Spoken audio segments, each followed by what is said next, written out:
celular vibrou no bolso do meu paletó enquanto o padre terminava as orações finais. Senti o zumbido contra meu peito, discreto, mas insistente. Não queria olhar. Não ali. Não naquele momento com o caixão de mogno da Mariana a poucos metros de mim, coberto de flores brancas que ela sempre detestou. Mas a vibração continuou. 1, 2, 3 vezes. Como se alguém do outro lado soubesse que eu estava tentando ignorar. Quando finalmente tirei o aparelho do bolso, minhas mãos tremiam tanto que quase o deixei cair.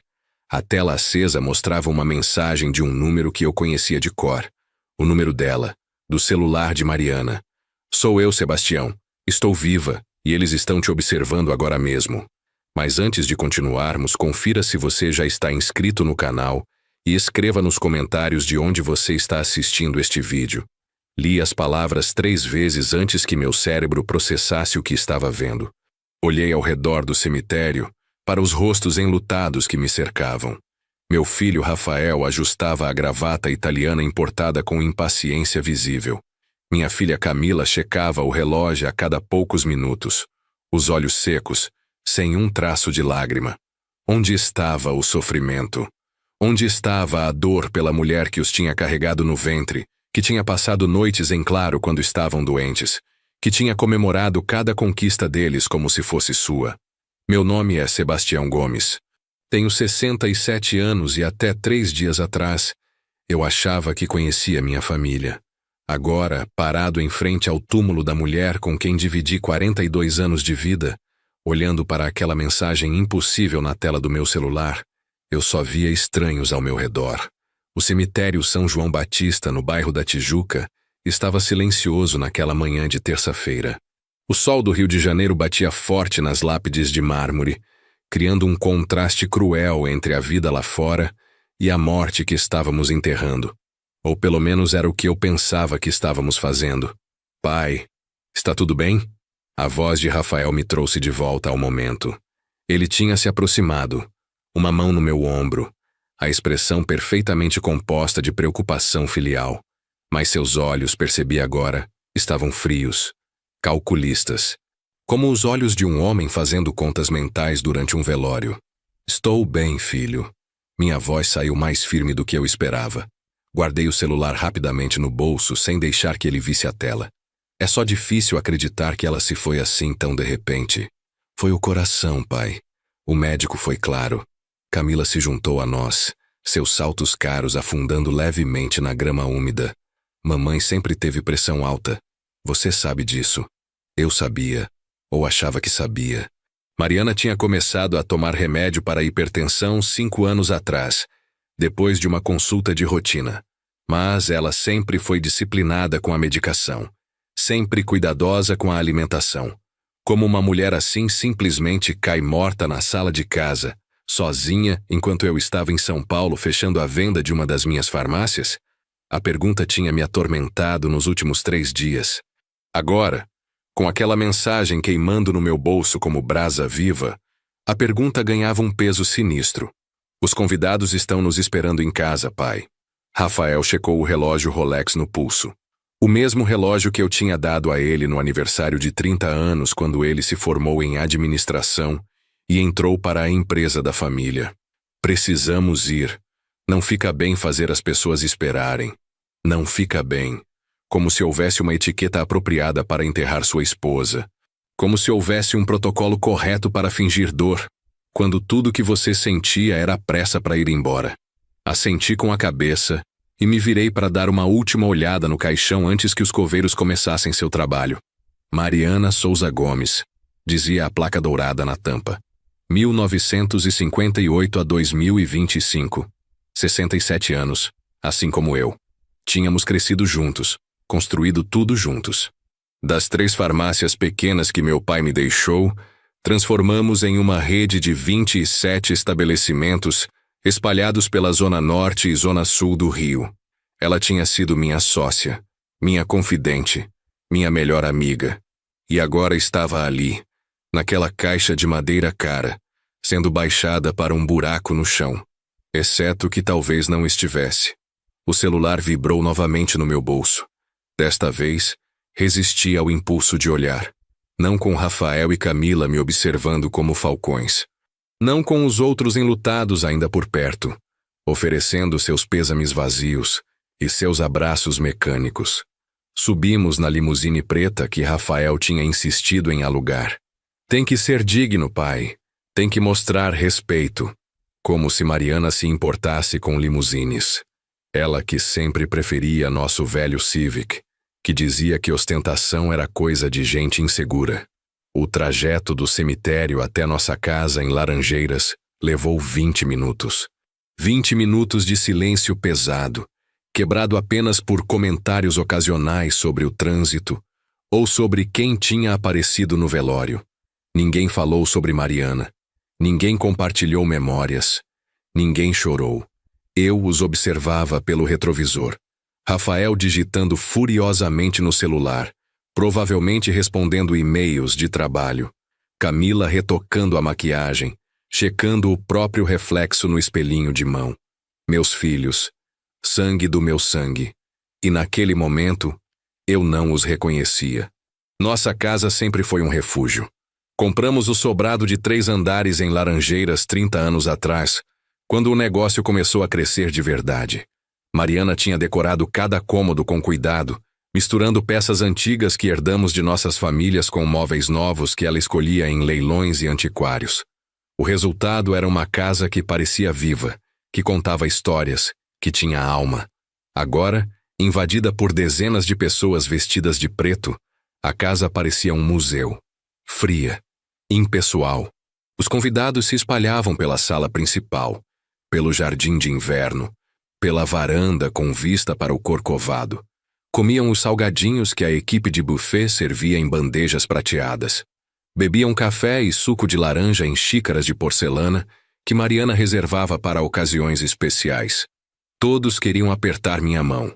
Todos tinham palavras de consolo preparadas. Foi rápido.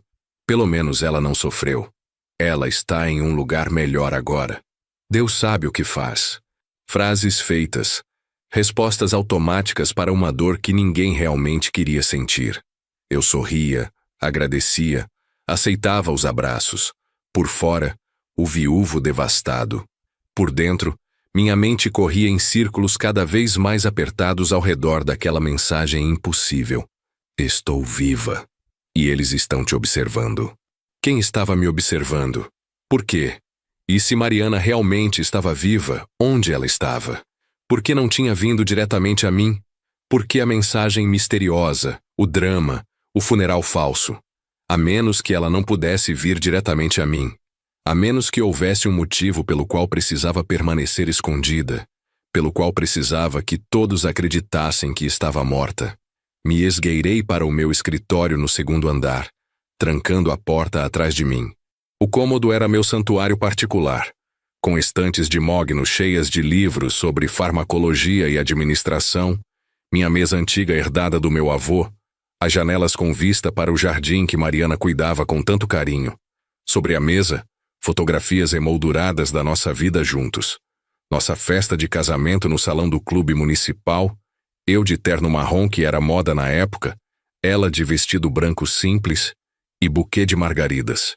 O nascimento de Rafael, eu segurando aquele pacotinho minúsculo com expressão de terror e maravilhamento. Camila dando seus primeiros passos no jardim desta mesma casa. Viagens para Búzios, para as montanhas de Minas, para aquele cruzeiro pelo Caribe que fizemos para comemorar 25 anos de casamento. Uma vida inteira capturada em molduras de prata. E agora, possivelmente, tudo uma mentira. Tirei o celular do bolso com mãos trêmulas. Havia 2 novas mensagens do número de Mariana. Sei que está confuso. Sei que tem 1000 perguntas. Mas não tem tempo para dúvidas agora. Precisa me ouvir. A segunda mensagem continha apenas uma foto. Reconheci o lugar imediatamente. Era nosso apartamento de cobertura em Copacabana. Aquele que compramos como investimento há 5 anos e que alugávamos para turistas. A foto mostrava a vista da janela da sala, o mar ao fundo, as montanhas dos 2 irmãos perfeitamente enquadradas. Então uma terceira mensagem chegou enquanto eu ainda olhava para a foto. Hoje à noite, 10 horas. Venha sozinho. E Sebastião, por favor, haja normal. Suas vidas dependem disso. Nossas vidas. Plural. Então ela estava realmente viva e preocupada não só com a segurança dela, mas com a minha também. O que diabos estava acontecendo? Uma batida na porta me fez guardar o celular rapidamente. Pai, está aí? Era Camila. Só um minuto, filha. Passei as mãos pelo rosto, tentando recompor a expressão antes de abrir a porta. Camila entrou sem esperar convite. Aos 35 anos, minha filha era a imagem da eficiência moderna. Advogada formada pela UFRJ, sócia em um escritório grande da Zona Sul, sempre perfeitamente vestida, sempre no controle. Hoje usava um vestido preto Chanel, que provavelmente custava mais do que eu ganhava em um mês quando comecei no negócio das farmácias. As pessoas estão perguntando por você. Ela se sentou na poltrona de couro em frente à minha mesa, cruzando as pernas com elegância estudada. Não fica bem você se esconder no dia do funeral da mamãe. Só precisava de um momento. Voltei para minha cadeira, colocando a mesa entre nós como uma barreira. Foi uma manhã difícil. Para todos nós. Mas sua voz não carregava nenhuma emoção. Era a voz que ela usava em reuniões de negócios. Neutra, profissional, distante. Rafael e eu estávamos conversando sobre a empresa. A empresa. Repeti as palavras lentamente. No dia do funeral da sua mãe, vocês estão conversando sobre negócios. A vida continua, pai, e tem decisões que precisam ser tomadas. Ela se inclinou para a frente, os olhos fixos nos meus. Você não está ficando mais jovem. 67 anos, acabou de passar por um trauma enorme. Ninguém te julgaria se quisesse se aposentar. Passar as rédeas para a próxima geração. Então era isso. A verdadeira razão por trás de toda aquela pressa, toda aquela impaciência mal disfarçada. Eles queriam a empresa. Queriam que eu saísse de cena, que entregasse tudo que Mariana e eu construímos ao longo de 4 décadas. Sua mãe foi enterrada há menos de 2 horas, Camila. Mantive minha voz calma, controlada. Podemos ter essa conversa em outro momento? Claro. Ela se levantou, alisando o vestido. Mas pense no que eu disse, pai. Você merece descansar. Aproveitar a vida que ainda te resta. Deixa que Rafael e eu cuidamos do negócio. É o que mamãe teria querido. Era o que mamãe teria querido. A presunção naquela frase me deixou enjoado. Como se elas soubessem o que Mariana queria. Como se tivessem se importado o suficiente para perguntar enquanto ela estava viva. Camila saiu, deixando um rastro de perfume caro e ambição mal disfarçada. Eu fiquei ali sentado, olhando para as fotografias na minha mesa, tentando entender quando tudo tinha dado errado. Quando meus filhos tinham se transformado nessas criaturas frias e calculistas que só pensavam em dinheiro e poder. Ou eles sempre foram assim e eu tinha sido cego demais para ver. O resto da tarde passou em um borrão. Mais apertos de mão, mais abraços vazios, mais platitudes sobre perda e sofrimento. Dr. Mendes, nosso médico de família há 20 anos, me puxou de lado para oferecer receita de ansiolíticos. Para ajudar você a dormir, Sebastião. Esses primeiros dias são os mais difíceis. Agradeci, mas recusei. Precisava manter a cabeça clara. Se ia encontrar Mariana às 10 da noite, não podia estar sob efeito de remédio. Por volta das 6 da tarde, o último convidado finalmente foi embora. Rafael e Camila se ofereceram para ficar, mas recusei com firmeza. Preciso de um tempo sozinho. Para processar tudo. Tem certeza, pai? Rafael insistiu. Não é bom você ficar sozinho no primeiro dia. Tenho certeza. Praticamente os empurrei para fora da porta. Vão para casa, descansem. A gente se fala amanhã. Eles trocaram um olhar que não consegui decifrar. Preocupação? Frustração? Suspeita? Mas finalmente saíram. Rafael no seu BMW preto. Camila no seu Mercedes conversível. Assim que o som dos motores desapareceu, tranquei todas as portas e janelas da casa. A equipe do buffet tinha limpado tudo antes de ir embora, mas a casa ainda cheirava a comida e a perfumes misturados. Cheirava a morte e a falsidade. Tomei um banho rápido e me troquei. Calça jeans, camisa de botão, Tênis confortável. Nada que chamasse atenção. Às 9 horas da noite saí pela porta dos fundos que dava para o beco. Não queria que nenhum vizinho me visse saindo. Não queria ter que explicar onde estava indo no dia do funeral da minha esposa. Peguei um táxi na rua principal, pedindo para me deixar 3 quarteirões antes do endereço de Copacabana. Melhor ser cauteloso. Se alguém estava realmente me observando, como Mariana tinha alertado, não podia facilitar o trabalho deles. As ruas de Copacabana à noite eram um estudo em contrastes. Turistas caminhando pela calçada da praia, casais de mãos dadas, vendedores ambulantes oferecendo água de coco e espetinhos. Vida acontecendo normalmente, alheia ao drama pessoal que estava me consumindo. O prédio do apartamento era discreto, sem porteiro, apenas um sistema de interfone. Usei minha chave para entrar, subindo as escadas em vez de pegar o elevador. Meu coração batia tão forte que eu podia ouvi-lo nos ouvidos, abafando todos os outros sons. No 12º andar, parei em frente à porta do apartamento. A unidade 1203. Nossa unidade. Comprada com o dinheiro que economizamos durante anos, pensando no futuro, em ter uma renda extra na aposentadoria. Minha mão tremia tanto que levei 3 tentativas para conseguir colocar a chave na fechadura. Finalmente, a porta se abriu. O apartamento estava às escuras, apenas a luz da lua entrando pelas janelas amplas. Dei um passo para dentro, meus olhos se ajustando lentamente à penumbra. Sebastião. A voz veio da varanda. Suave, familiar, impossível. Me virei e lá estava ela. Mariana, minha esposa. A mulher que eu tinha visto ser baixada em um caixão apenas 12 horas atrás.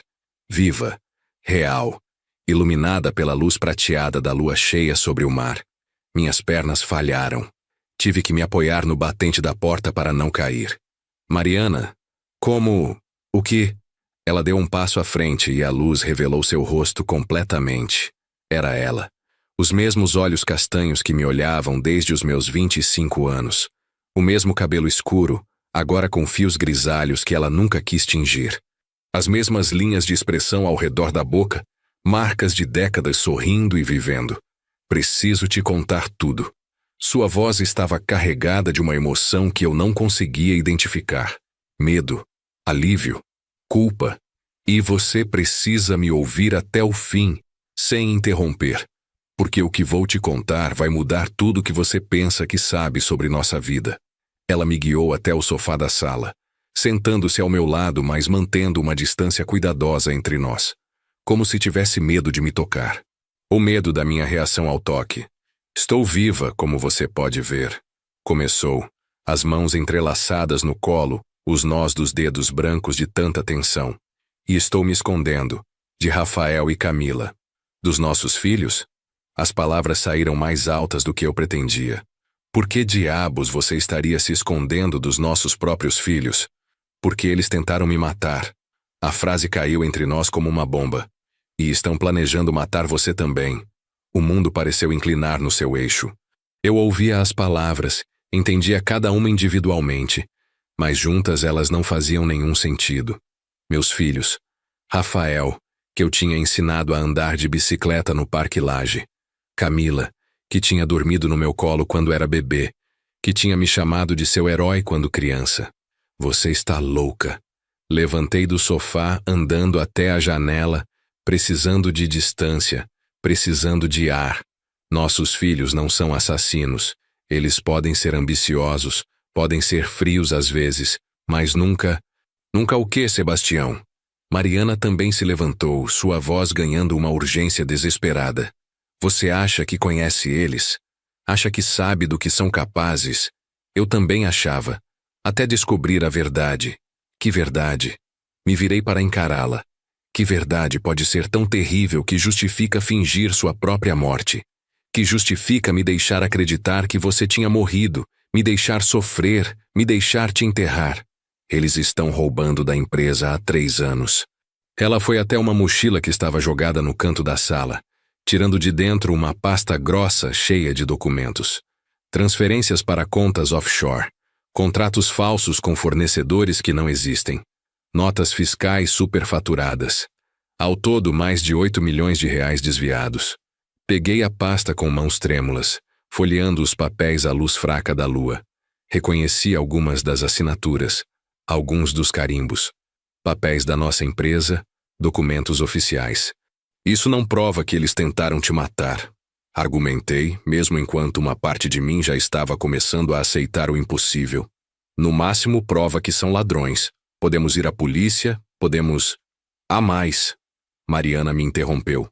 Você mudou seu testamento ano passado, lembra? Lembrava. Depois de uma palestra sobre responsabilidade social que assisti em uma conferência de empresários, decidi deixar 60% da empresa para instituições de caridade. Rafael e Camila receberiam 20% cada, o suficiente para viverem confortavelmente, mas não o suficiente para continuarem o estilo de vida extravagante que levavam. Eles descobriram sobre o testamento e não gostaram nada. Mariana puxou mais documentos da pasta. Encontrei essas conversas impressas do WhatsApp deles.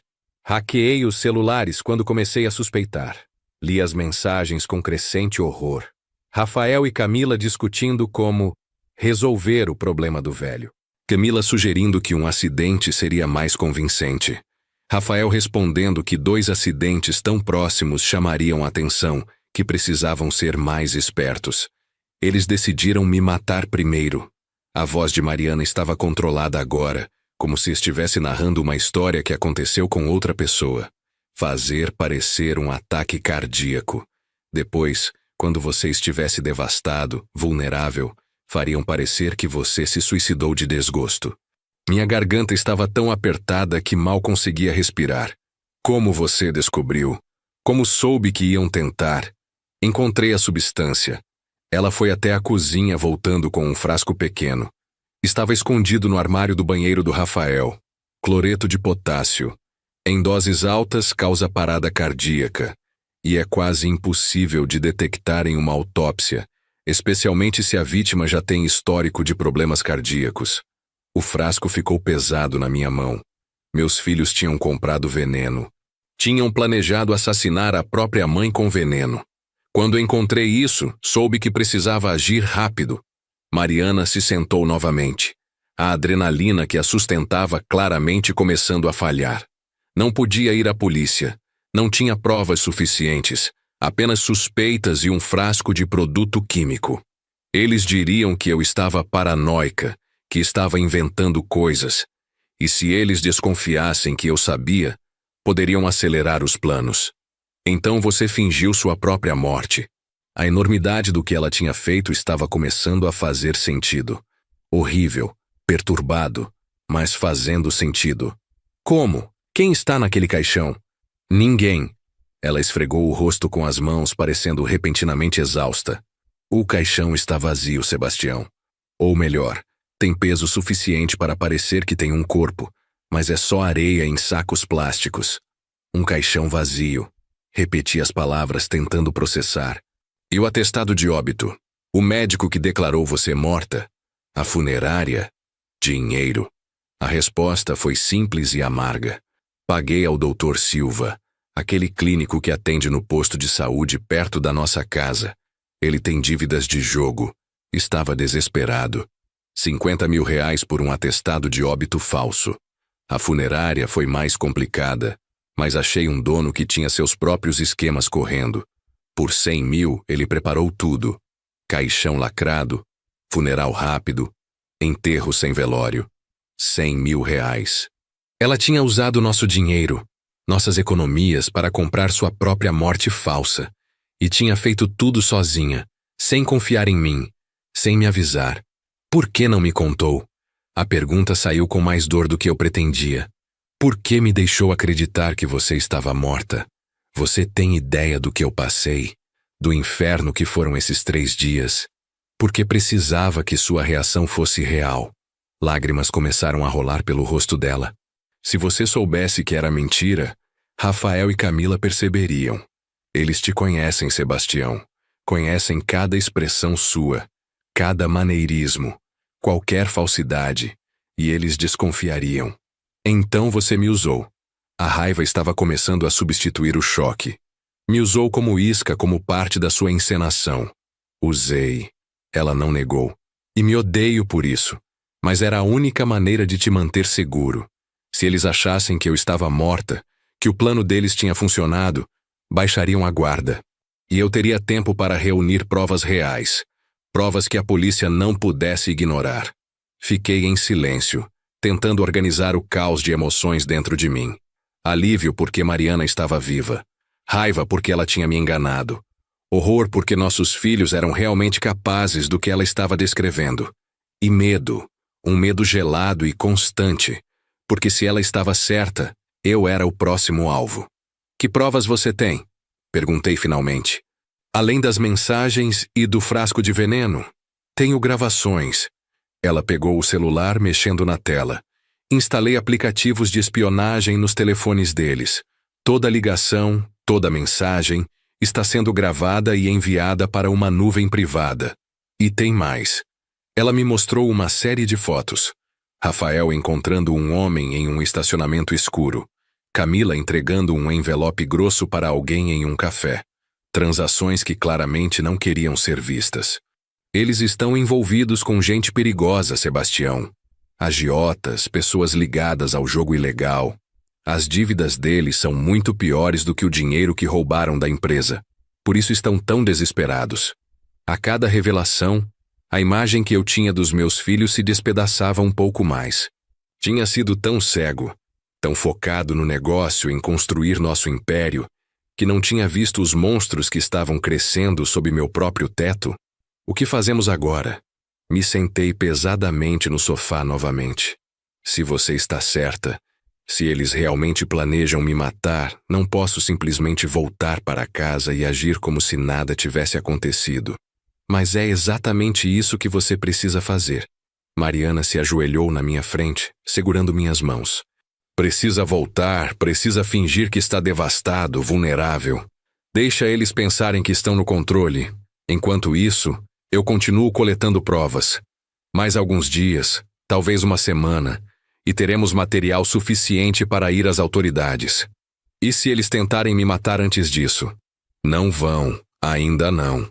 Ela apertou minhas mãos. Seria muito óbvio. Pai morre dias depois da mãe. Todo mundo desconfiaria. Eles vão esperar pelo menos um mês, talvez 2. Tempo suficiente para que sua morte pareça resultado natural do luto. Você está me pedindo para viver na mesma casa, trabalhar com as mesmas pessoas que planejam me assassinar. Por semanas. Estou. Ela não desviou o olhar. Sei que é pedir demais. Sei que é injusto. Mas é a única maneira, Sebastião. A única maneira de garantir que eles paguem pelo que fizeram, pelo que planejam fazer. Me levantei, andando até a janela novamente. Lá embaixo, a vida em Copacabana continuava. Pessoas rindo, vivendo, completamente alheias ao pesadelo que estava se desenrolando naquele apartamento. A outra opção, disse sem me virar. Podemos sumir, pegar nosso dinheiro e desaparecer. Começar de novo em outro lugar, longe do Rio, longe deles. E deixá-los ficarem com tudo? A voz dela ficou dura. Com a empresa que construímos, com nosso nome, nossa reputação. Não, Sebastião. Não depois de tudo que passamos para chegar até aqui. Ela tinha razão. Correr seria desistir. Seria deixar Rafael e Camila vencerem. Mas a alternativa era me colocar deliberadamente em perigo. Confiar que Mariana sabia o que estava fazendo, que sua avaliação do timing estava correta. Se vamos fazer isso. Me virei para encará-la. Então fazemos direito. Você me passa todas as provas que tem. Me ensina como acessar as gravações. Não posso ficar dependendo só de você. Se algo der errado, se eles descobrirem que você está viva, preciso estar preparado. Passamos as próximas 2 horas repassando todo o material que Mariana tinha coletado. Ela me mostrou como acessar a nuvem onde ficavam as gravações, como verificar as localizações dos celulares de Rafael e Camila em tempo real, como identificar os padrões nas transações financeiras suspeitas. Este aqui é o Márcio Tavares. Ela apontou para a foto de um homem de uns 40 anos, careca, com tatuagens visíveis no pescoço. Agiota da Zona Norte. Rafael deve a ele quase 2 milhões. Camila está envolvida com ele também, mas de forma diferente. Diferente como? Eles estão tendo um caso. Mariana mostrou uma série de fotos comprometedoras. Já dura 6 meses. O marido dela não sabe de nada. Henrique, o marido de Camila, era cirurgião plástico. Um homem bom, dedicado, que claramente amava minha filha. A ideia dela traindo ele com um criminoso me deixou ainda mais enjoado. Tem mais gente envolvida? Perguntei, folheando os documentos. Tem. Mariana puxou uma lista de nomes. O contador da empresa, Mário Bezerra. A gerente da farmácia da Tijuca, Patrícia Lemos. E há indícios de que alguém da Receita Federal está recebendo propina para ignorar irregularidades. Quanto mais eu via, mais a extensão da conspiração se revelava. Não eram apenas 2 filhos ingratos querendo herança antecipada. Era uma rede complexa de corrupção, desvios e crimes que tinham se infiltrado em todos os níveis da nossa empresa.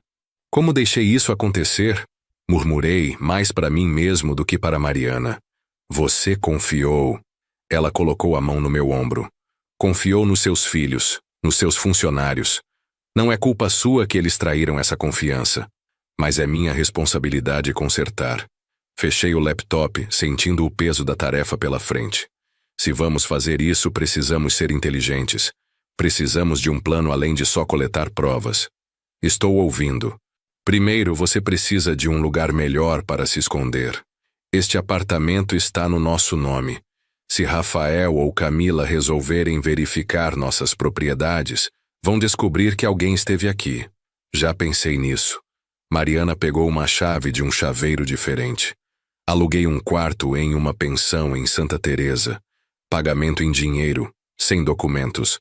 Só vim para cá hoje porque sabia que você não iria me procurar em outro lugar. Esperta. Não pude evitar um sorriso amargo. Sempre foi mais esperta que eu. Não é questão de inteligência, Sebastião. É questão de medo.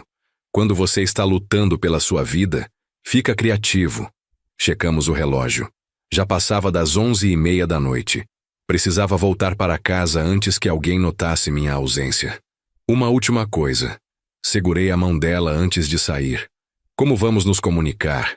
Não posso ficar enviando mensagens para o seu celular.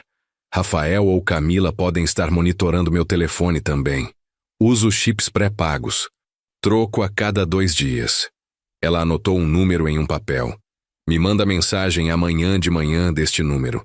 Só para confirmar que está tudo bem. Mas não escreva nada comprometedor. Apenas diga que está pensando em mim. Como faria normalmente. A viagem de volta para Laranjeiras foi tensa. Cada farol de carro atrás de mim parecia suspeito. Cada motocicleta que passava poderia estar me seguindo. A paranoia de Mariana estava se tornando minha. Entrei em casa pela porta dos fundos novamente, trancando tudo atrás de mim. A casa estava silenciosa, assustadoramente silenciosa. Os mesmos cômodos onde tinha criado meus filhos, onde tinha celebrado aniversários e natais, onde tinha construído uma vida, agora pareciam hostis. Cada sombra poderia esconder uma ameaça. Subi para o quarto que tinha dividido com Mariana por tantos anos. A cama estava impecavelmente arrumada, como sempre. As roupas dela ainda no armário, o perfume dela ainda na penteadeira. Tudo exatamente como ela tinha deixado antes de executar seu plano de desaparecer. Deitei do meu lado da cama, ainda vestido, incapaz de relaxar o suficiente para me trocar. O teto do quarto tinha uma mancha de umidade no canto direito que prometíamos consertar há meses. Ficamos ali olhando para ela, lembrando de todas as noites que Mariana e eu tínhamos ficado acordados fazendo planos, sonhando com o futuro, imaginando como seria quando nos aposentássemos. Nunca nenhum daqueles sonhos incluía nossos filhos tentando nos matar. O celular vibrou. Uma mensagem de Rafael. Pai, está tudo bem? Não consegui dormir pensando em você sozinho naquela casa. Olhei para as palavras por um longo momento antes de responder. Estou bem, filho. Tentando processar tudo. Obrigado por se preocupar. A resposta veio rápida. Não precisa agradecer. Somos família. Sempre vou estar aqui para você. Te amo, pai. Te amo, pai. As palavras que devia trazer conforto agora soavam como ameaça velada. Será que ele realmente me amava? Ou era tudo mentira, tudo manipulação? Tudo parte de um jogo cruel onde eu era apenas um obstáculo entre ele e o dinheiro que desejava? Não dormi naquela noite. Fiquei ali deitado, ouvindo os sons da casa, cada rangido da madeira, cada murmúrio do vento, imaginando passos que não existiam, planejando minha própria sobrevivência. Quando o sol finalmente começou a raiar, me levantei e tomei um banho longo. Precisava parecer devastado, mas funcional. Um viúvo em luto, mas ainda capaz de cuidar de si mesmo. Não podia levantar suspeitas, sendo dramático demais, nem parecer excessivamente bem. Às 7 da manhã, estava na cozinha preparando café quando a campainha tocou. Através do olho mágico, vi Camila na porta, segurando uma sacola do padaria. Pai, trouxe pão fresco e frutas. Ela disse quando abri, entrando sem esperar convite. Pensei que você não ia querer cozinhar hoje. É gentileza sua, filha. Peguei a sacola, sentindo o cheiro de pão francês ainda quente. Mas não precisava se incomodar. Não é incômodo. Ela me seguiu até a cozinha, sentando-se à mesa como costumava fazer quando era criança. Quero ter certeza que você está se alimentando. Não pode se deixar definhar. Preparei o café e coloquei o pão em uma cesta, juntando manteiga e geleia. Movimentos automáticos, rotina de décadas. Mas agora cada ação tinha um peso adicional. Será que ela tinha colocado algo na comida? O veneno que tinham planejado usar em Mariana? Você está diferente, pai. Camila me observava com atenção. Além do óbvio, quero dizer, há algo mais. Meu coração acelerou, mas mantive a expressão neutra. Perdi minha esposa há 2 dias, Camila. Como esperava que eu estivesse? Não é isso. Ela inclinou a cabeça, estudando meu rosto. É como se você estivesse distante, guardando algo. Essa era minha filha. Sempre observadora, sempre atenta aos detalhes. Uma qualidade que a tornava boa advogada e uma ameaça perigosa agora. Se estou guardando algo, é apenas a dor. Sentei-me à mesa, forçando-me a morder o pão mesmo sem apetite. 42 anos ao lado de alguém. Não é fácil aceitar que acabou. Entendo. Mas seu tom sugeria que não acreditava completamente. Rafael e eu estávamos conversando. Achamos que você não devia ficar sozinho por enquanto. Talvez eu possa me mudar para cá por algumas semanas. Henrique não vai se importar. Henrique, o marido traído que não fazia ideia da verdadeira natureza da esposa. Não precisa, filha. Vou ficar bem. A última coisa que precisava era Camila morando aqui, observando cada movimento, cada ligação, cada momento de ausência. Insisto. Ela pegou um morango da fruteira, mordendo delicadamente. Além disso, assim posso ajudar com as questões práticas. Tem muita coisa para resolver. O inventário, as contas da mamãe, a reorganização da empresa. Lá estava de novo. A empresa. Sempre voltavam para ela como abutres circulando uma carcaça. Podemos esperar algumas semanas antes de pensar em negócios? Tentei manter a voz firme, mas não hostil. Sua mãe nem está fria ainda. Claro, pai. Ela terminou o morango, limpando os dedos delicadamente no guardanapo. Mas quando estiver pronto para conversar, Rafael e eu temos algumas propostas. Ideias para modernizar as operações, expandir para novas áreas. Mamãe teria gostado de ver a empresa crescendo em vez de estagnar. A presunção de falar pela mãe que tinham tentado assassinar me deixou nauseado. Mas forcei um sorriso. Vou pensar sobre isso, quando estiver pronto. Camila ficou mais 1 hora, tagarelando sobre trivialidades, fazendo perguntas sutis sobre meus planos, minha rotina, meu estado emocional. Cada palavra era uma sonda, testando minha reação, procurando fraquezas. Quando finalmente saiu, prometi ligar se precisasse de qualquer coisa. Tranquei a porta atrás dela e encostei nela, exausto pela performance. Manter a farsa estava sendo mais difícil do que imaginava. O celular vibrou. Uma mensagem de um número desconhecido. Como foi a visita matinal? M. Mariana estava me observando. De alguma forma sabia que Camila tinha estado aqui. Será que tinha instalado câmeras na casa? Ou estava apenas supondo baseado nos padrões de comportamento de nossa filha? Respondi como ela tinha instruído. Pensando em você a cada minuto. A casa está tão vazia sem você.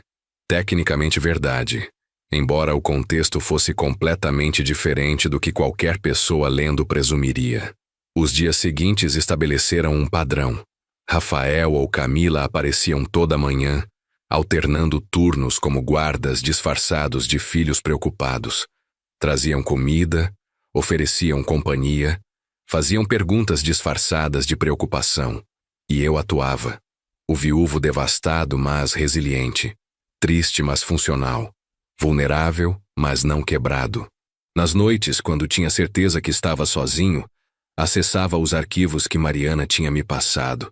Ouvia gravações de Rafael combinando pagamentos com o agiota. Lia mensagens de Camila para seu amante, discutindo quanto tempo precisariam esperar antes de resolver o problema do velho. Cada evidência era uma facada. Não pela surpresa, porque Mariana já tinha me preparado, mas pela confirmação. Pela realidade inescapável de que meus filhos eram realmente capazes de planejarem meu assassinato com a mesma frieza que planejavam uma reunião de negócios. Uma semana depois do funeral, recebi uma ligação de Dr. Mendes. Sebastião, preciso falar com você, é importante. Pode falar, doutor. Não pelo telefone. Pode vir ao meu consultório hoje à tarde, às 4 horas. A urgência na voz dele me deixou alarmado. Aconteceu algo? Prefiro falar pessoalmente. Por favor, Sebastião. É sobre Mariana. Cheguei ao consultório do Dr. Mendes 15 minutos adiantado. A clínica ficava em Botafogo, um prédio antigo, mas bem mantido. A recepcionista me reconheceu e acenou para eu entrar direto. Dr. Mendes estava atrás de sua mesa, mas não com sua postura usual relaxada. Estava tenso, os ombros curvados, as mãos entrelaçadas sobre a mesa. Sebastião, senta. Ele apontou para a cadeira em frente. Preciso te contar algo que está me corroendo a consciência. Meu coração disparou. Será que ele sabia que Mariana estava viva? Será que tinha descoberto o esquema dela? O atestado de óbito que assinei para Mariana. Ele fez uma pausa, parecendo fisicamente doente. Estava errado. Errado como?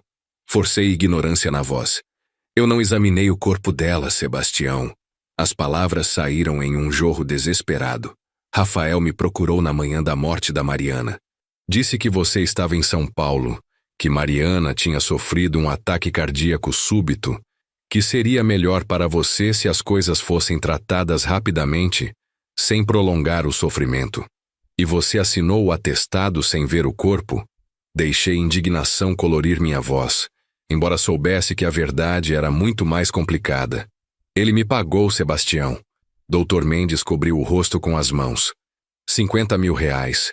Tenho dívidas, o consultório está passando por dificuldades. Achei que não faria diferença. Mariana tinha histórico cardíaco. Fazia sentido que tivesse sido o coração. Então não tinha sido Mariana quem pagou o doutor. Tinha sido Rafael. O que significava que ele tinha planejado o atestado de óbito falso antes mesmo da suposta morte acontecer. Tinha se preparado, garantido que não haveria autópsia, que não haveria perguntas inconvenientes. Por que está me contando isso agora? Perguntei, minha mente correndo. Porque Rafael voltou. Dr. Mendes levantou o olhar, seus olhos vermelhos. Me procurou ontem. Quer que eu assine outro atestado. Para você. O ar saiu dos meus pulmões como se tivesse levado um soco. Para mim? Mas eu estou vivo. Por enquanto. A voz dele era um sussurro. Ele disse que seria nas próximas semanas, que você sofreria um acidente, ou talvez um suicídio por depressão. Quer que eu assine o atestado sem questionar como fiz com Mariana. Me ofereceu 100 mil desta vez. E você? Minha voz saiu mais dura do que pretendia. Vai assinar minha certidão de óbito também? Não. Ele se levantou bruscamente. Foi por isso que te chamei aqui.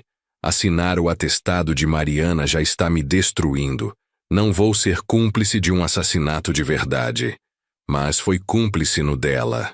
Apontei, ainda fingindo não saber a verdade. Pensei que tinha sido realmente um ataque cardíaco, que estava apenas cortando burocracia, ajudando uma família em um momento difícil. Ele se sentou novamente, parecendo ter envelhecido 10 anos. Mas agora, com Rafael voltando, com essa proposta obscena, percebo que há algo muito mais sinistro acontecendo. Fiquei em silêncio por um momento, processando. Dr. Mendes tinha acabado de me dar uma informação crucial. Rafael estava acelerando os planos. Não ia esperar meses como Mariana tinha previsto. Estava preparando o terreno agora, garantindo que minha morte fosse tão conveniente e questionável quanto a de Mariana deveria ter sido.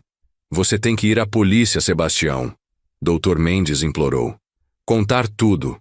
Seu filho está planejando te matar. Com que prova? Respondi, mantendo a atuação. A palavra de um médico que admite ter assinado um atestado falso? Rafael vai negar tudo. Vai dizer que você está inventando histórias para se proteger de suas próprias irregularidades. Então o que fazemos? Ele parecia perdido, desesperado. Você vai aceitar o dinheiro dele. As palavras me surpreenderam tanto quanto a ele.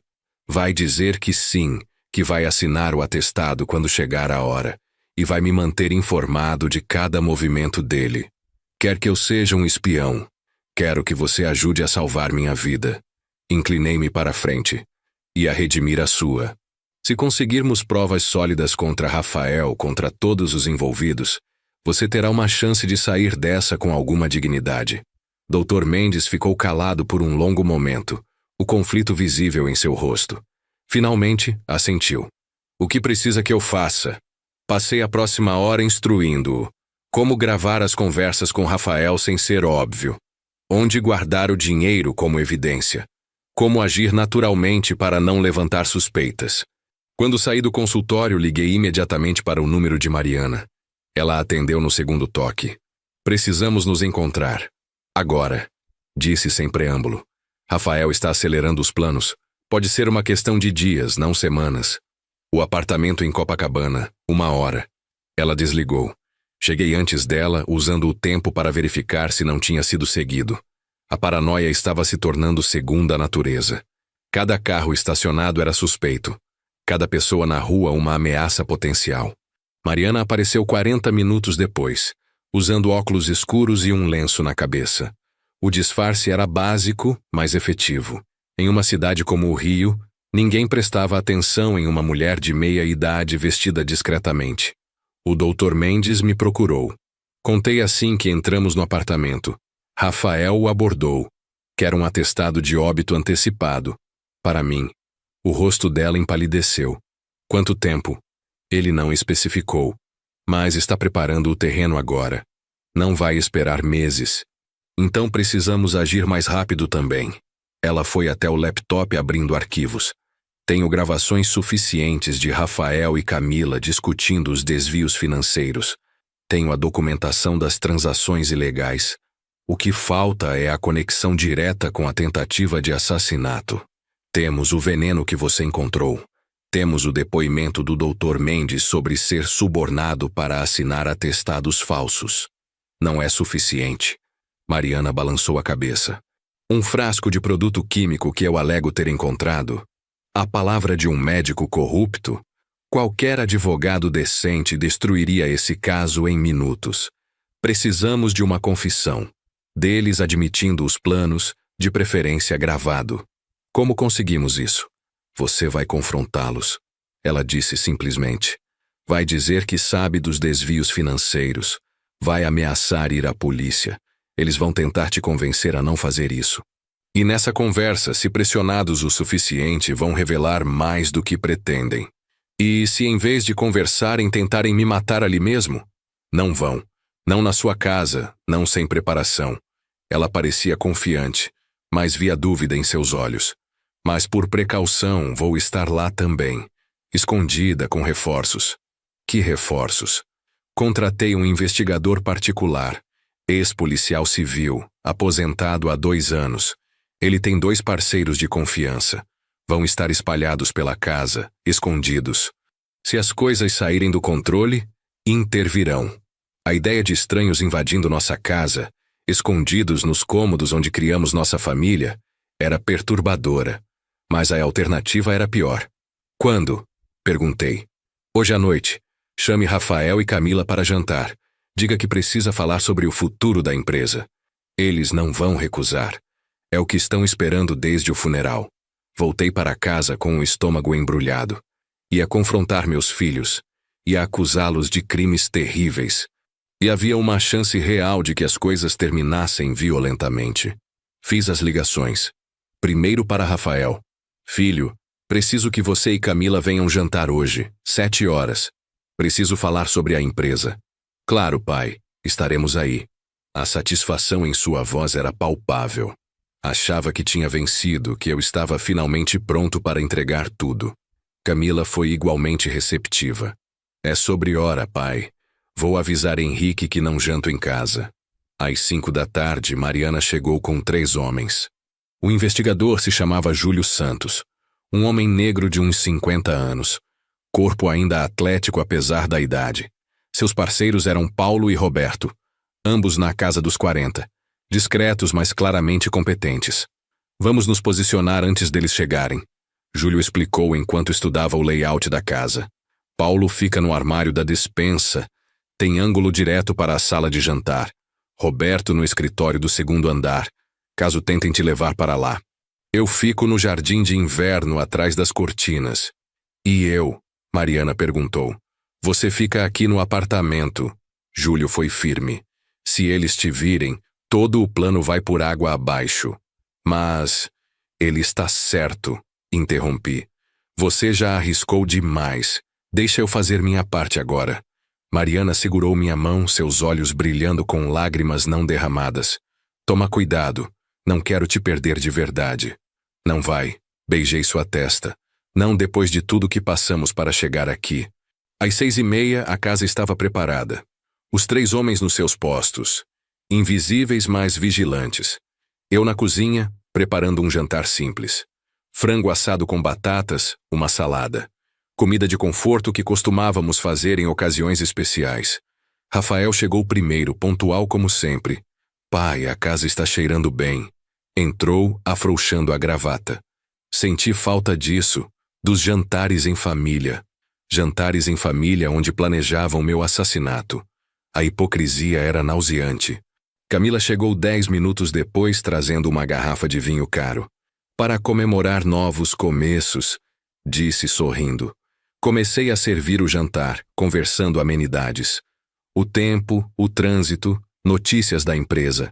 Rafael mencionou que a farmácia de Ipanema tinha batido recorde de vendas no mês.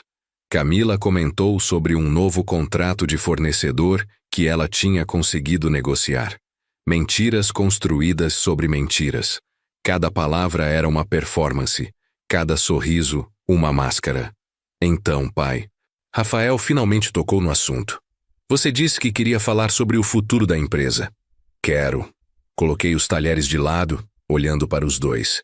Mas primeiro preciso falar sobre o passado. Algo mudou na atmosfera da sala. Um tensionamento sutil como uma corda esticando lentamente. Que passado? Camila perguntou, sua voz cuidadosamente neutra. As transferências para contas offshore. Disse diretamente. Os contratos com fornecedores fantasmas. Os 8 milhões de reais que desapareceram da empresa nos últimos 3 anos. O silêncio que seguiu foi absoluto. Rafael e Camila trocaram um olhar rápido, comunicação silenciosa entre co-conspiradores. Do que está falando, pai? Rafael tentou parecer confuso. Que transferências? Não me subestime. Mantive minha voz firme. Encontrei os documentos. Rastreei as contas. Sei exatamente o que vocês fizeram. Você está sob estresse. Camila se inclinou para a frente, sua voz tomando o tom condescendente que usava com clientes difíceis. O luto te deixou confuso. Essas acusações não fazem sentido. Fazem todo sentido. Me levantei, indo até o aparador onde tinha deixado uma pasta. Está tudo aqui. Cada transação, cada documento falsificado, cada centavo roubado. Joguei a pasta na mesa. Papéis se espalharam entre os pratos de comida pela metade. Rafael os examinou rapidamente. seu rosto perdendo a cor. De onde tirou isso? Sua mãe encontrou. A mentira saiu facilmente. Antes de morrer, estava investigando vocês há meses. Mamãe? Camila pegou um dos documentos, suas mãos tremendo ligeiramente. Ela sabia? Sabia de tudo, e estava juntando provas para ir à polícia. Voltei a sentar, forçando-me a parecer calmo mesmo com o coração batendo descompassado. Mas então ela morreu. Que conveniente. Está insinuando o quê, exatamente? Rafael se levantou também, sua postura ficando defensiva. Que tivemos algo a ver com a morte da mamãe. Estou dizendo que é uma coincidência interessante. Ela descobre que estão roubando, e de repente tem um ataque cardíaco fatal. Ela tinha problemas de coração. Camila também estava de pé agora. O médico confirmou. O médico que Rafael suborna. Deixei as palavras caírem entre nós como bombas. 50 mil reais para assinar um atestado sem examinar o corpo. Mais 100 mil para fazer o mesmo comigo quando chegar minha hora. A máscara de Rafael finalmente caiu. A preocupação filial, a tristeza pela mãe, tudo desapareceu, substituído por algo frio e calculista. O Mendes te contou. Não era uma pergunta. Aquele idiota covarde. Então é verdade. Mesmo esperando a confirmação ainda doeu. Estão realmente planejando me matar. Planejar é uma palavra forte. Camila tentou recuperar algum controle da situação. Estamos apenas preparando contingências. Contingências? Uma risada amarga escapou. É assim que chamam assassinato premeditado agora? Você nos forçou a isso. Rafael bateu a mão na mesa, fazendo os pratos pularem. Mudou seu testamento. Ia dar nossa herança para estranhos, para instituições de caridade. Depois de tudo que fizemos, todo o trabalho que colocamos na empresa. Que trabalho? Minha voz subiu. Roubar, desviar fundos, arruinar tudo que sua mãe e eu construímos. Construíram com mentalidade antiga. Camila interveio. A empresa poderia ser 3 vezes maior se não fossem tão conservadores. Se não tivessem medo de correr riscos. Riscos como se envolver com agiotas? Como lavar dinheiro? Atirei as acusações. Sei sobre Márcio Tavares também. Sei das dívidas do caso que você está tendo com ele, Camila. Sei de tudo. O rosto dela ficou branco. Você não pode provar nada. Posso. Tirei o celular do bolso. Tenho gravações. De vocês dois discutindo os planos. De encontros com Márcio. De tudo. Rafael deu a volta na mesa tão rápido que mal tive tempo de me levantar. Ele arrancou o celular da minha mão, jogando-o no chão e esmagando com o salto da bota. Não tem nada. Ele cuspiu as palavras. E mesmo que tivesse, morre com você. Rafael! Camila tentou puxá-lo. Não aqui, não assim. Por que não? Ele se virou para ela, os olhos selvagens. Ele sabe de tudo, tem provas. Não podemos deixá-lo ir à polícia. Porque será óbvio. Ela sibilou. Pai morre violentamente dias depois de supostamente descobrir que roubamos dele. Vão investigar. Vão procurar motivo. Vão nos conectar a tudo. Então o que sugere? Rafael estava claramente perdendo o controle. A pressão, as mentiras, tudo estava desmoronando. Precisamos pensar. Camila forçou sua voz a ficar calma. Há maneiras de fazer isso parecer natural, acidental. Eles estavam realmente tendo essa conversa, na minha frente, discutindo abertamente a melhor forma de me assassinar como se estivessem planejando uma viagem de férias. Não há nada natural nisso, disse, minha voz tremendo de raiva e medo. Vocês são meus filhos. Eu e Mariana demos tudo por vocês. Trabalhamos anos para construir essa empresa, para dar a vocês um futuro melhor. E é assim que retribuem? Futuro melhor? Rafael riu, um som áspero e desagradável. Que futuro, pai? Um onde trabalhamos como escravos enquanto você decide doar nosso dinheiro para desconhecidos?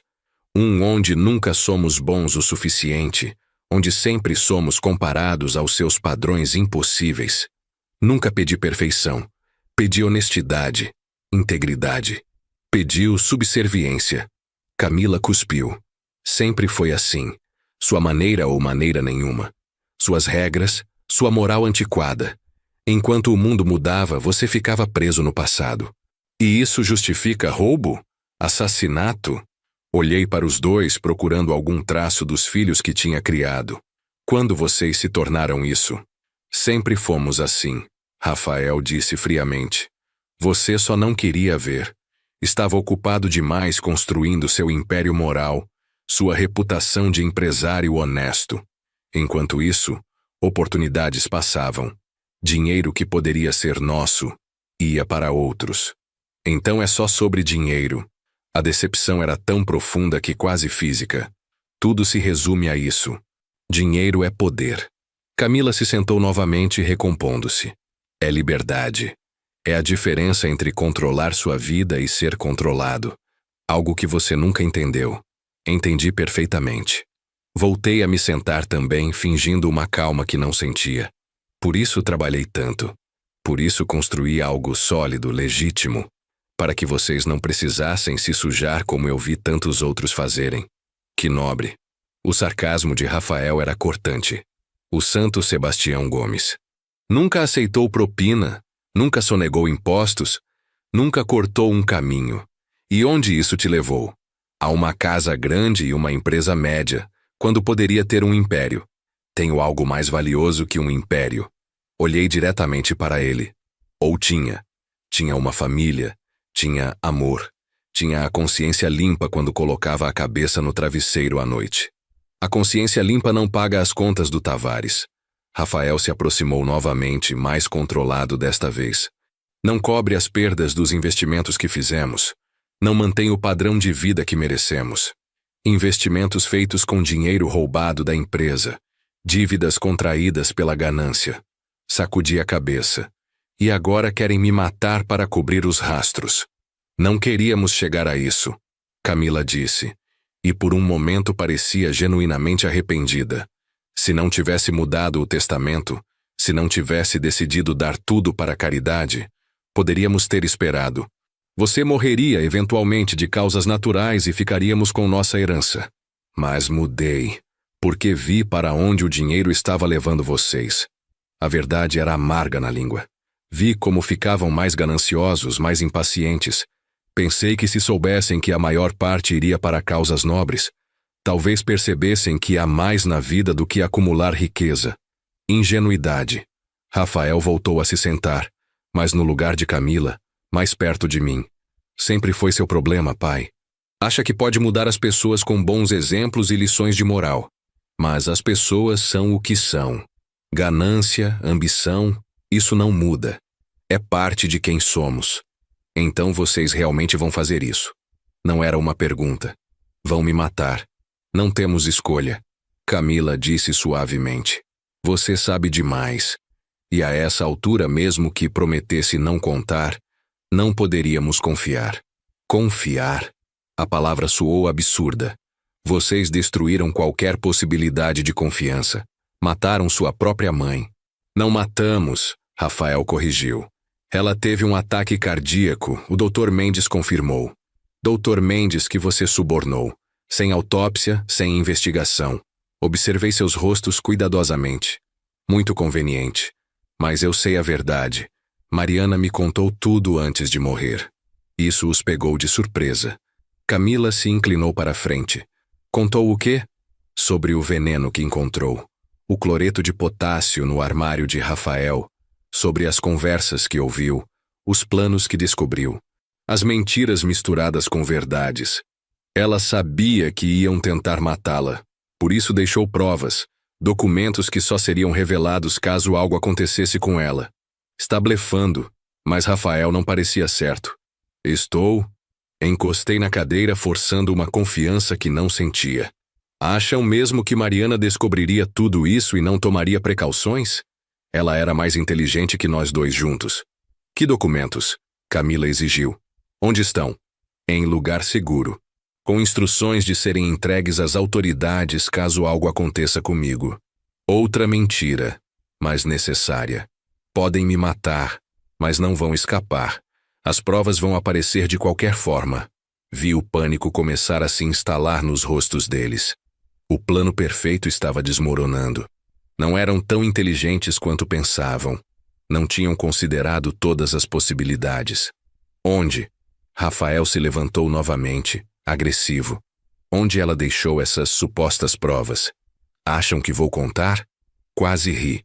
Para que possam destruir as evidências antes de me matarem. Podemos fazer você contar.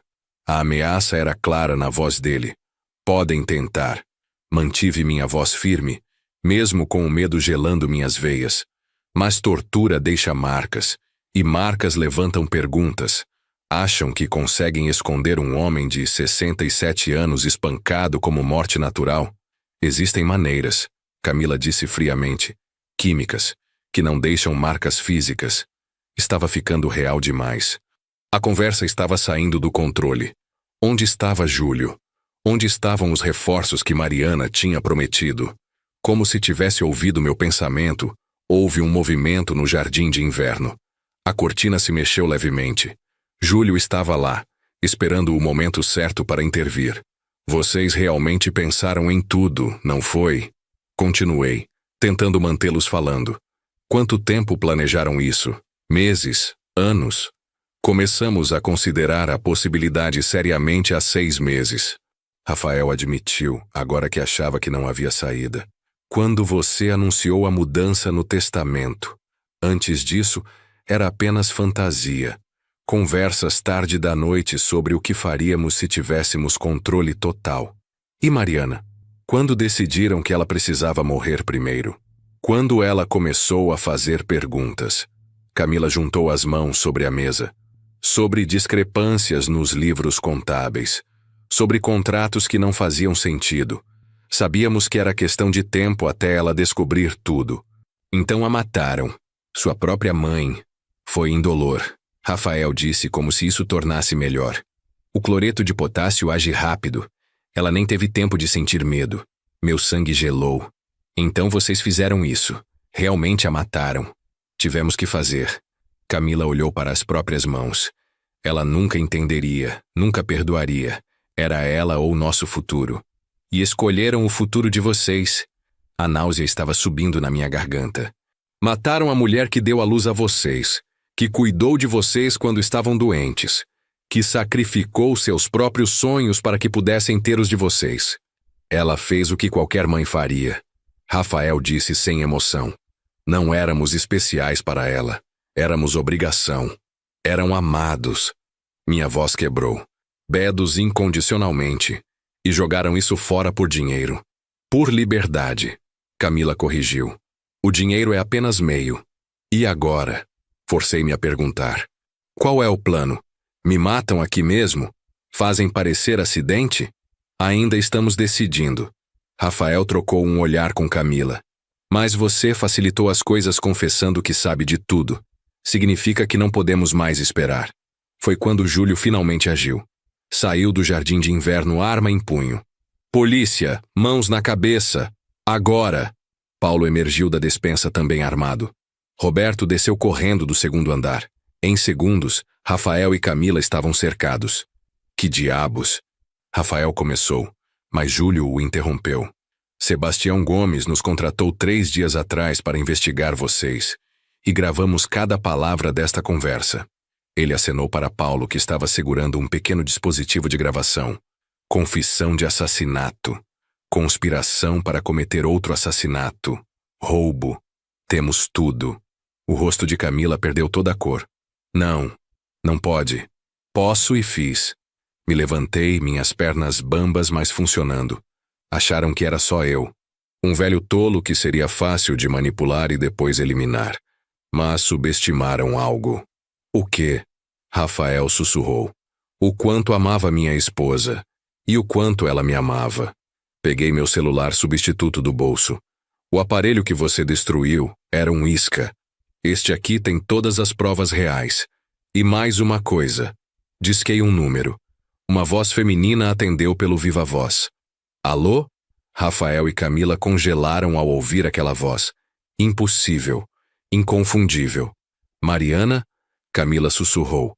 Mas você está... morta? Mariana completou através do telefone. Isso é o que queriam, não é? Mas descobri seus planos antes que pudessem executá-los. Descobri tudo. Como? Rafael parecia prestes a desmaiar. O corpo, o funeral, não era eu. A voz dela estava firme agora, sem medo. Era apenas um caixão com peso. Precisava que acreditassem que o plano tinha funcionado, que tinham me matado, porque enquanto pensavam isso, baixavam a guarda, ficavam descuidados. Vocês nos enganaram. A realização estava aparecendo no rosto de Camila. Tudo isso foi uma armadilha. Prefiro chamar de justiça, respondi. Vocês planejaram assassinar seus próprios pais, roubaram da empresa familiar, arruinaram tudo que construímos. Mereciam muito pior do que isso. Sebastião Gomes, Mariana Gomes. Uma nova voz entrou pela porta da frente. Delegado Henrique Barros, da Polícia Civil.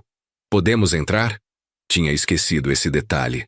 Júlio tinha contatos na polícia. Oficiais honestos que concordaram em esperar do lado de fora até termos a confissão completa gravada. Por favor.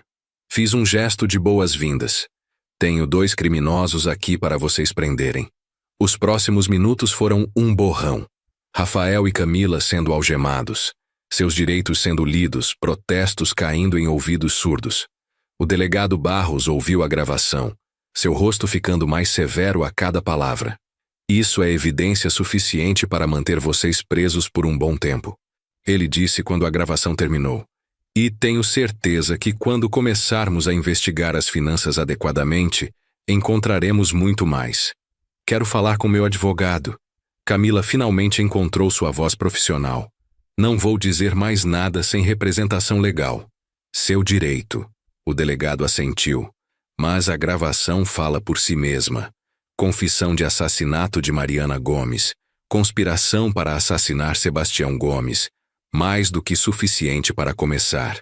Mas a mãe deles está viva. Um dos oficiais apontou. Como pode ser assassinato se não há vítima? Tentativa de assassinato, então. O delegado corrigiu. E conspiração bem-sucedida. O fato da vítima ter sobrevivido por sua própria inteligência não diminui o crime. Eles acreditavam que tinham matado a mãe. Confessaram isso na gravação. Rafael finalmente falou, sua voz venenosa. Nunca vão conseguir fazer isso grudar. Temos os melhores advogados do Rio. Vamos destruir esse caso. Podem tentar. Júlio interveio. Mas temos muito mais do que esta gravação. Temos documentos financeiros provando o roubo. Temos o depoimento do Dr. Mendes sobre ser subornado. Temos gravações de suas conversas com Márcio Tavares. Construímos um caso sólido. Márcio. Camila palideceu novamente. Vocês falaram com ele? Ainda não. Júlio sorriu sem humor. Mas obrigado por confirmar essa conexão também. Eles foram levados em viaturas separadas. Rafael ainda protestando, ameaçando processos. Camila em silêncio. Sua máscara de advogada competente finalmente completamente despedaçada. Quando o último carro de polícia saiu, me sentei pesadamente no sofá da sala. A adrenalina que me sustentava durante a confrontação estava se esvaindo, deixando apenas exaustão. Júlio se sentou ao meu lado. Foi corajoso. Perigoso, mas corajoso. Estava apavorado o tempo todo, admiti. Achei que iam me atacar antes que você pudesse intervir. Estávamos prontos. Ele garantiu. Ao menor sinal de violência física, teríamos agido. Mas precisávamos da confissão verbal. É mais forte do que qualquer evidência circunstancial. E agora? Agora eles enfrentam a justiça. Com a gravação, com todos os documentos, com o depoimento do Dr. Mendes, estamos falando de décadas de prisão. Ele fez uma pausa. Sua esposa foi brilhante. O plano dela funcionou perfeitamente. Liguei para Mariana novamente. Desta vez, ela atendeu com o vídeo ligado. Podia ver o alívio em seu rosto. Acabou? Ela perguntou. Acabou. Confirmei. Eles confessaram tudo.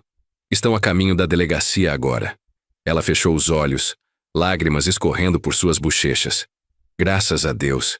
Eu estava tão preocupada, assistindo pela câmera do seu celular, vendo tudo acontecer, sem poder fazer nada se as coisas dessem errado. Você estava assistindo? Cada segundo. Ela abriu os olhos novamente. Júlio configurou o celular para transmitir vídeo direto para mim.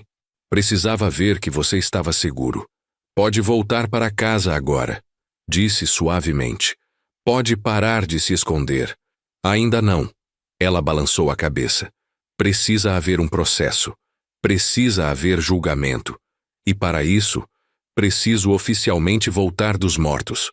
O que significa explicar o caixão vazio, o atestado falso, tudo. Vamos enfrentar consequências também? Não tinha pensado nisso. Por fingir sua morte? Provavelmente. Júlio interveio. Mas com as circunstâncias atenuantes, com o fato de terem descoberto um plano real de assassinato, duvido que seja mais do que uma multa. Talvez algum serviço comunitário. Vale a pena, Mariana disse com firmeza. Se significa que Rafael e Camila pagam pelo que fizeram, vale qualquer preço. Concordei. Nossos filhos tinham se tornado monstros, e por mais doloroso que fosse, precisavam enfrentar as consequências. Os dias seguintes foram caóticos. A notícia de que Mariana estava viva se espalhou rapidamente. Jornalistas acamparam em frente à nossa casa. A história era sensacionalista demais para ignorar. Mãe finge morte para expor filhos assassinos, gritavam as manchetes. Demos uma entrevista coletiva, explicando tudo. Mariana voltou publicamente dos mortos, enfrentando uma tempestade de flashes fotográficos e perguntas gritadas. Por que não foi direto à polícia? Um repórter perguntou. Porque não tinha provas suficientes. Mariana respondeu calmamente. Tinha suspeitas, indícios, mas nada concreto. Sabia que se os acusasse sem evidências sólidas, eles usariam seus recursos e conexões para se proteger. Precisava de confissões. E para consegui-las, precisava que acreditassem que o plano deles tinha funcionado. E o senhor? Outro repórter se virou para mim. Como se sente sabendo que seus próprios filhos planejavam matá-lo? Como me sentia? Devastado. Traído. Mas também, estranhamente, em paz. Sinto que falhei como pai, respondi honestamente. Em algum lugar do caminho ensinei valores errados. Ou não ensinei os certos com força suficiente. Criei pessoas que valorizam dinheiro acima de família, ganância acima de amor. Não é culpa sua. Mariana pegou minha mão. Algumas pessoas nascem com algo quebrado dentro delas, ou se quebram ao longo do caminho. Fizemos o melhor que pudemos. Eles escolheram outro caminho. As semanas seguintes foram um turbilhão de procedimentos legais. Rafael e Camila contrataram uma equipe cara de advogados, mas a gravação era devastadora. Não havia como negar suas próprias palavras, suas próprias confissões. Dr. Mendes também foi indiciado, mas recebeu um acordo. Em troca de seu testemunho completo contra meus filhos, pegaria apenas suspensão da licença médica e trabalho comunitário. Ele compareceu ao tribunal, visivelmente envelhecido, e contou tudo. Como Rafael o procurou, quanto ofereceu, o que esperava em troca. Ele me disse que seria fácil. Dr. Mendes depois, sua voz quebrando, que o pai estava velho, frágil, que seria questão de tempo de qualquer forma.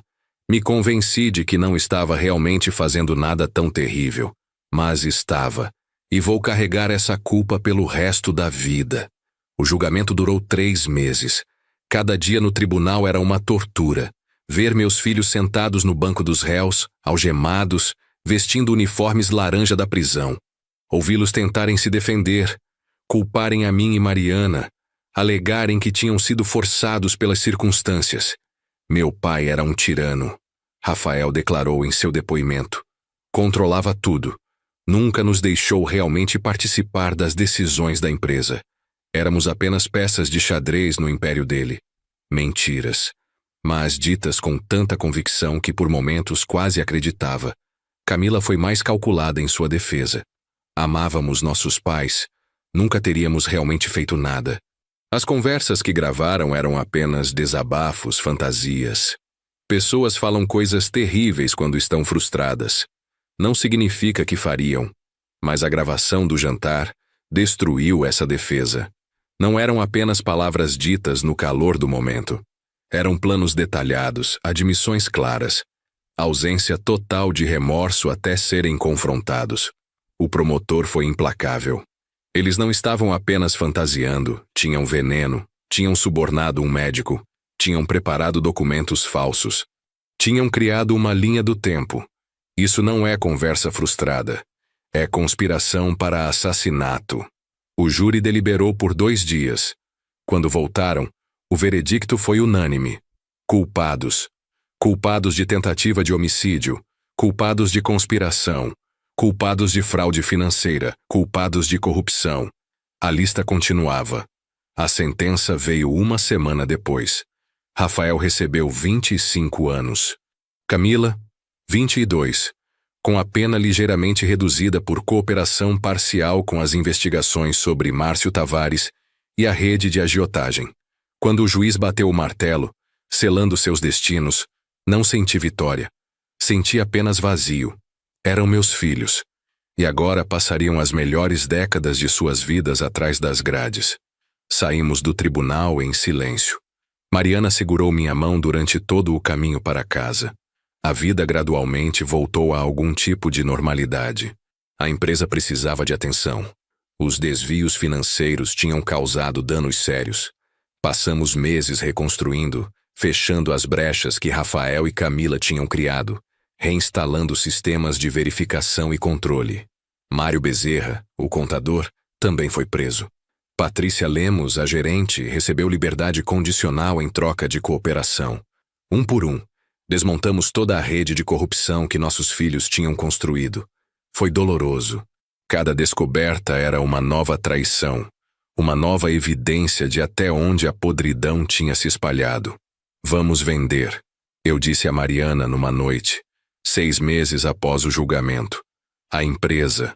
Não consigo mais olhar para ela sem ver o que eles fizeram. Entendo. Ela estava sentada ao meu ldo no sofá da sala, o mesmo onde tínhamos confrontado nossos filhos. Mas seria deixá-los vencer, deixar que destruíssem não apenas nossa família, mas também nosso legado. Que legado? Perguntei amargamente. Filhos que são assassinos e ladrões? Não. Ela virou meu rosto para encará-la. O legado de 40 anos de trabalho honesto, de empregos criados, de medicamentos fornecidos a quem precisava, de uma empresa construída com integridade mesmo quando custava mais caro. Ela tinha razão, como sempre. Então, o que fazemos? Continuamos. Ela disse simplesmente, reconstruímos. Encontramos pessoas de confiança para administrar e mantemos vivo o que criamos juntos, não pelos nossos filhos, por nós. Página 49. E foi o que fizemos. Promovemos gerentes honestos a posições de liderança. Implementamos auditorias regulares e independentes. Tornamos a empresa mais transparente, mais ética, mais alinhada com os valores que sempre tivemos. Henrique, o marido de Camila, nos procurou alguns meses depois. O divórcio tinha sido finalizado rapidamente. Ele estava claramente devastado. Nunca suspeitei. Ele disse sentado no mesmo lugar onde Camila tinha se sentado naquela noite fatídica. Todos aqueles meses, todos aqueles encontros tarde da noite que ela dizia serem trabalho. Eu acreditei. Fui um idiota. Fomos todos, respondi. Eles eram bons em mentir, em fazer acreditarmos no que queriam que víssemos. Como perdoam? Ele perguntou. Como seguem em frente depois de uma traição assim? Olhei para Mariana, que estava preparando café na cozinha. Não perdoamos os atos. Perdoamos a nós mesmos por termos sido enganados. E escolhemos focar no que ainda temos, não no que perdemos. Henrique foi embora pouco depois, ainda quebrado, mas talvez com alguma direção. Espero que tenha encontrado paz. Ele era uma vítima inocente em tudo isso, tanto quanto nós. Visitamos Rafael e Camila uma vez na prisão. Não porque quiséssemos, mas porque sentimos que devíamos. Uma última tentativa de entender, de encontrar algum fechamento. Rafael estava mais magro, mais duro. A prisão não tinha sido gentil com ele. Vieram me ver sofrer? Ele perguntou quando sentamos do outro lado do vidro, falando através dos telefones. Viemos ver nosso filho. Mariana respondeu. Mesmo depois de tudo. Eu não sou seu filho. Sua voz estava cheia de veneno. Nunca fui. Era apenas uma decepção que nunca estava à altura dos seus padrões impossíveis. Rafael. Comecei, mas ele me interrompeu. Não, não quero ouvir. Vocês venceram. Estou aqui. Minha vida acabou. É isso que queriam, não é? Me ver destruído? Queríamos que você fosse responsabilizado. Corrigi. Há uma diferença. Camila estava em outra ala. Quando a visitamos, ela não mostrou a raiva de Rafael. Mostrou apenas vazio. Perderam tudo também. Ela disse, sem olhar diretamente para nós. A família, os filhos, o sonho de netos.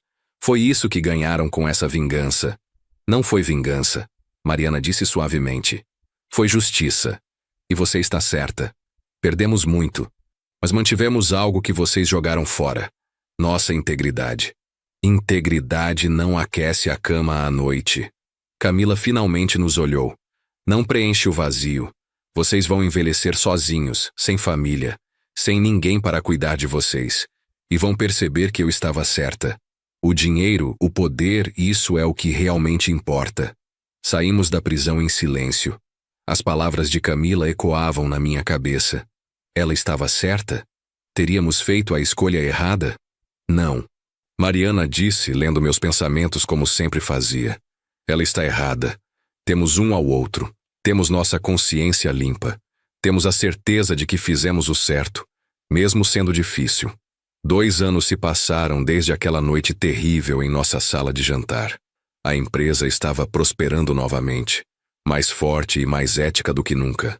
Criamos uma fundação de caridade em honra aos funcionários honestos, que tinham sido prejudicados pelos esquemas de Rafael e Camila. Vendemos a casa de Laranjeiras. Havia muitas memórias ruins ali. Compramos um apartamento menor em Botafogo, com vista para a Bahia. Um novo começo em um novo espaço. Mariana começou a dar aulas voluntárias de administração para jovens empreendedores de comunidades carentes. Eu me juntei a ela, ensinando sobre ética nos negócios, sobre como construir algo duradouro sem comprometer seus valores. Acha que faz diferença? Perguntei a ela uma noite, depois de uma aula particularmente boa. Tudo isso que ensinamos? Para alguns, sim. Ela segurou minha mão enquanto caminhávamos pela orla. Não podemos salvar todos. Não pudemos nem salvar nossos próprios filhos. Mas se plantarmos boas sementes em alguns, se mostrarmos que é possível ter sucesso sem ser corrupto, então vale a pena. Eu concordava. Tínhamos aprendido uma lição dolorosa sobre limites. Não podíamos controlar as escolhas dos outros, nem mesmo as dos nossos filhos. Mas podíamos controlar as nossas. E escolher continuar fazendo o certo, mesmo quando custava tudo. Um dia, recebemos uma carta. Era de Rafael. A primeira comunicação dele em mais de 1 ano. A carta era curta. Sem pedidos de desculpas, sem súplicas por perdão. Apenas algumas linhas reconhecendo que tinha feito escolhas ruins, que tinha culpado os outros por suas próprias falhas.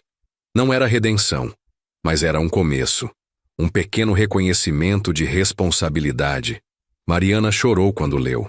Não apaga o que ele fez. Ela disse enxugando as lágrimas. Mas mostra que talvez, só talvez, ainda haja algo humano lá dentro. Vamos responder? Perguntei. Sim, mas não com falsas esperanças. Com honestidade. Ela pegou papel e caneta. Vamos dizer que reconhecemos o pequeno passo que ele deu. Que ainda o amamos, apesar de tudo, mas que amor não significa aceitar o inaceitável. Significa ter limites e mantê-los. Escrevemos a carta juntos. Cada palavra cuidadosamente escolhida. Enviamos e não esperamos resposta. Não era sobre reconexão. Era sobre não deixar a amargura nos consumir completamente. Camila nunca escreveu. Através de Henrique, soubemos que ela estava usando seu tempo na prisão para estudar direito penitenciário. Planejava sair e trabalhar defendendo prisioneiros. Ironia ou redenção genuína? Não sabíamos. Talvez ambos. A vida continuou. Celebramos nosso 45º aniversário de casamento com uma viagem para Minas Gerais, revisitando lugares de nossa juventude. Foi curativo. Lembramos de quem éramos antes do dinheiro, antes das complicações. Apenas dois jovens apaixonados sonhando com o futuro. Faria tudo de novo? Mariana me perguntou uma noite em Ouro Preto, sentados em uma praça colonial sob as estrelas. Sabendo como termina? Pensei cuidadosamente antes de responder. Não sei se mudaria os fatos. Casar com você, construir a empresa, ter filhos, mas mudaria como prestei atenção. Teria visto os sinais mais cedo. Teria sido mais presente, menos focado no trabalho. Ou talvez, ela encostou a cabeça no meu ombro. Teria sido exatamente o mesmo, porque somos quem somos. E Rafael e Camila eram quem eram. Às vezes não há resposta certa. Apenas escolhas impossíveis e consequências inevitáveis. Voltamos ao Rio com uma sensação de fechamento que não tínhamos antes. Não era felicidade completa. A ferida da traição de nossos filhos nunca cicatrizaria totalmente. Mas era aceitação. Era paz com o que não podíamos mudar. A empresa continuou crescendo. Abrimos mais 5 farmácias, todas operando com os mais altos padrões éticos. Criamos um programa de treinamento em integridade para todos os funcionários. O nome Gomes voltou a significar honestidade no mercado do Rio. Um dia, 3 anos após o julgamento, recebemos uma ligação inesperada. Era da diretora da prisão onde Camila estava. Sua filha está no hospital. A voz era profissional, mas compassiva. Houve um incidente. Uma briga entre prisioneiras. Ela foi esfaqueada. O mundo parou. Corremos para o hospital. Camila estava na UTI, conectada a máquinas, o rosto pálido. Os médicos disseram que sobreviveria, mas tinha sido grave. Quando acordou e nos viu ali, seus olhos se encheram de lágrimas. Por que vieram? Porque, apesar de tudo, Mariana segurou sua mão. Você ainda é nossa filha. Algo quebrou nela naquele momento. Não foi redenção instantânea, mas foi o começo de algo. Lágrimas verdadeiras. Arrependimento real. Sinto muito. Ela sussurrou. Por tudo, fui um monstro. Foi. Eu disse sem mentir. Mas monstros às vezes podem voltar a ser humanos, se escolherem. Nos meses seguintes, visitamos regularmente.